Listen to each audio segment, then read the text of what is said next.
Hello students, आज का video नमपाई series का पार्ट 11 है।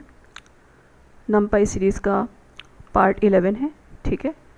और इस वीडियो में हम एक टॉपिक सीखेंगे जिसको हम बोलते हैं क्यूमुलेटिव सम। क्यूमुलेटिव सम हम डिस्कस करेंगे 3 टाइप के एरेज़ के लिए, 1 डायमेंशनल एरे के लिए, 2 डायमेंशनल एरे के लिए और 3 डायमेंशनल एरे के लिए। उसके बाद हम एक और टॉपिक डिस्कस करेंगे जिसको हम बोलते हैं डिफरेंस, और उसका कमांड हम यूज़ करेंगे np.diff, और उसके बाद ब्रैकेट के अंदर हम दे देंगे एरे का नाम। सो स्टूडेंट्स, पहले हम ये 3 एस्पेक्ट्स की बात करते हैं, 1D array, 2D array, 3D array. इन पर कैसे क्यूमुलेटिव सम फाइंड किया जाएगा। तो मैं पाइथन पर आती हूँ। मैंने एक numpy लाइब्रेरी इसमें इंपोर्ट करा ली है, ठीक है। पहले मैं 1D एरे की बात करती हूँ।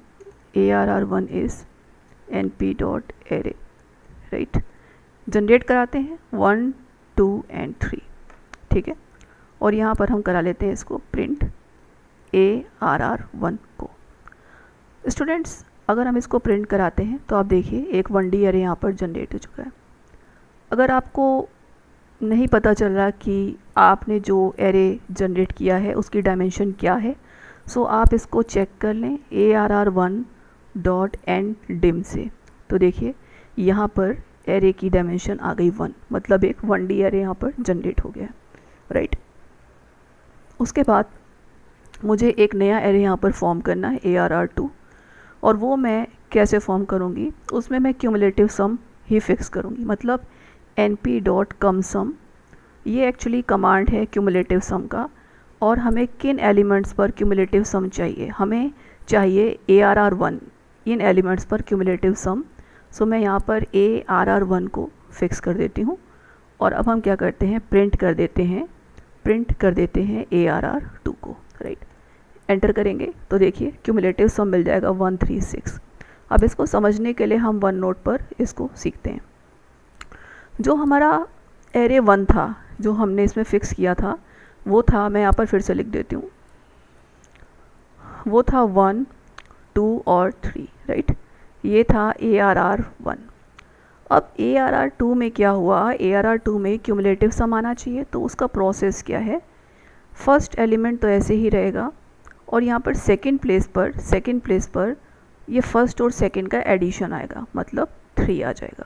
और जो थर्ड प्लेस होगा उसमें फर्स्ट, सेकंड और थर्ड इन तीनों एलिमेंट्स का एडिशन आएगा, मतलब कि 6।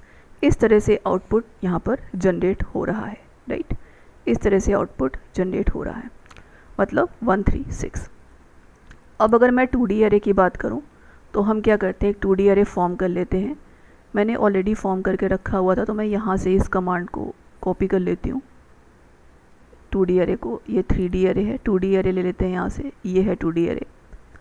इसको मैं यहाँ से कॉपी कर लेती हूँ, इसको हम रन करा के देखते हैं पाइथन पर। तो देखिए ARR1 इज़ np.array, और एक 2D एरे मैंने लिया है, इसको हम करा देते हैं पहले तो प्रिंट करा देते हैं इस ARR1 को, राइट। सो आप देखें यहाँ पर एक 2 डायमेंशनल एरे जनरेट हो गया। अगर अब मुझे पता करनी है इसकी डायमेंशन, तो कोई बात नहीं, ARR1.endDim ये हम चेक करते हैं। तो देखिए एरे की डायमेंशन 2 आ रही है, मतलब ये बिल्कुल सही है, 2D एरे जनरेट हो चुका है। अब मुझे इसमें ARR2 में क्यूमुलेटिव सम चाहिए, ARR2 में क्यूमुलेटिव सम चाहिए। सो कमांड लगाइए np.comSum of what, of ARR1, ठीक है। और हमें प्रिंट कराना पड़ेगा किसको, ARR2 को हमें प्रिंट कराना पड़ेगा। तो देखिए इसका आउटपुट क्या आ रहा है, 13610। इसको भी हम सीखते हैं वन नोट पर। सो हम देखते हैं जाकर क्या 2D एरे जनरेट हुआ था। 2D एरे जो हमने जनरेट किया है वो था 1, 2, 3, 4, right. It was the generated 2D array. और जो आउटपुट आया है क्यूमुलेटिव सम का, डेट इज़ 1, 3, 6 और 10। ये किस तरह से जनरेट हो रहा है समझते हैं। ये कुछ इस तरह से जनरेट हो रहा है, फर्स्ट एलिमेंट तो ऐसे ही रहेगा, ठीक है। सेकंड प्लेस पर फर्स्ट और सेकंड का ऐड आ जाएगा, मतलब आई मीन टू से एडिशन आ जाएगा, राइट।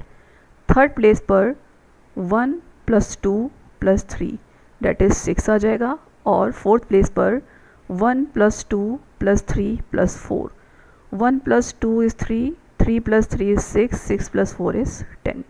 इस तरह से यहाँ पर ये एक क्यूमुलेटिव सम का एरे जनरेट होगा, राइट।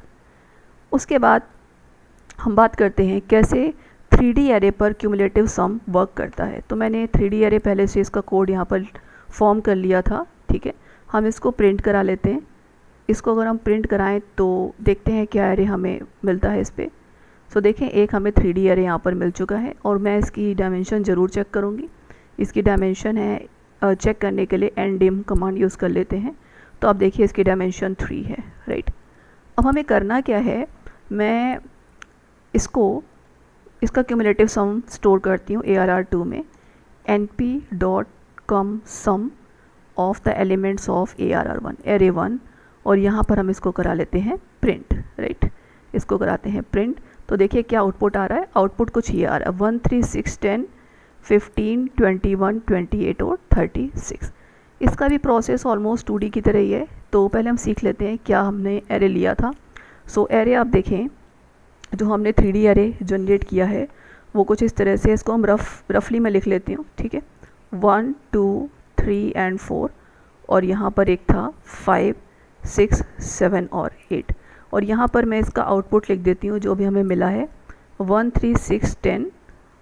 आउटपुट कुछ ऐसा मिला हमें इसमें 1 3 6 10, और उसके बाद 4 एलिमेंट्स और मिले हैं 15 21 28 और 36, 15 21 28 और 36।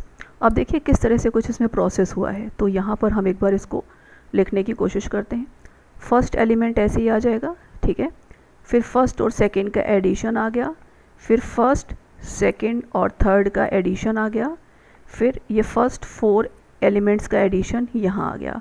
तो इस तरह से ये शुरुआत के 4 एलिमेंट्स जनरेट हो गए, और उसके बाद लास्ट 4 एलिमेंट्स हमें और चाहिए। वो किस तरह से जनरेट हुए हैं, ये चारों का समेशन 10 है प्लस इसका समेशन डेट इज़ 15, ठीक है, डेट इज़ 15। अब यहाँ इसका समेशन और प्लस इसका समेशन इज़ 15 एंड 15 + 6 इज़ 21, वो यहाँ पर लिखेंगे। Up to this 21 is summation, so 21 plus यहाँ तक का जो समेशन 21 है, सो 21 + 7 इज़ 28। यहाँ तक का समेशन इज़ 28, उसमें 8 और ऐड कर दें तो 36। इस तरह से क्यूमुलेटिव सम फॉर्म होता है 3D एरे पर। क्यूमुलेटिव सम फॉर्म होता है 3D एरे पर, राइट। अब इसके बाद हम एक और कमांड यहाँ पे डिस्कस कर लेते हैं, that is related to the difference, that is related to the difference, right, difference. अब इसका बेसिकली यूज़ क्या आप देखें, ARR1 में एक जनरेट करती हूँ पहले तो एरे np.array, राइट। और यहाँ पर मैं एक 1D एरे लेती हूँ 10 20 और 30, ये मैंने ले लिया, और इसको हम करा देते हैं प्रिंट कराते हैं ARR1 को। तो देखिए एक एरे जनरेट हो गया, और यहाँ पर क्या करते हैं ARR1 को ndim इसका हम चेक करते हैं, राइट, एंड इसकी डायमेंशन चेक करते हैं तो 1 डायमेंशन आ गई। अब यहाँ पर मुझे एक सपोज डिफरेंस फाइंड करना है, उसके लिए हम क्या कमांड लगाएंगे, np.diff np.diff of what, of ये जनरेटेड जो ARR है ना, जनरेटेड जो ARR1 है, मतलब जो जनरेटेड एरे है उसको यहाँ पर फिक्स करेंगे। और अब हम करा लेंगे प्रिंट, हम करा लेंगे प्रिंट, किसको प्रिंट कराते हैं हम इस डिफरेंस को, प्रिंट कराते हैं इस डिफरेंस को, राइट, प्रिंट कराते हैं डिफरेंस को। तो देखते हैं इसमें क्या हमें आउटपुट मिलता है 10 और 10।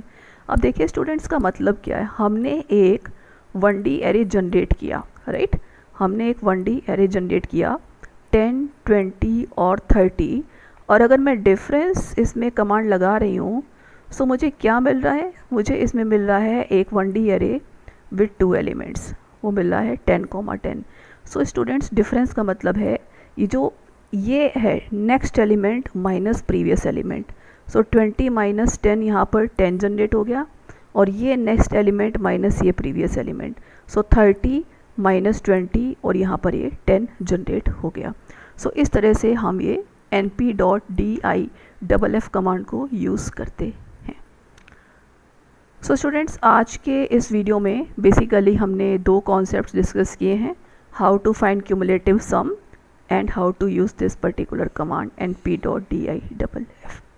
आई होप ये numpy सीरीज़ आपके लिए काफ़ी यूज़फुल हो रही होगी। मैंने काफ़ी वीडियोज़ ऑलरेडी डिस्कस कर दिए हैं इस numpy सीरीज़ में। So thank you so much for watching this video.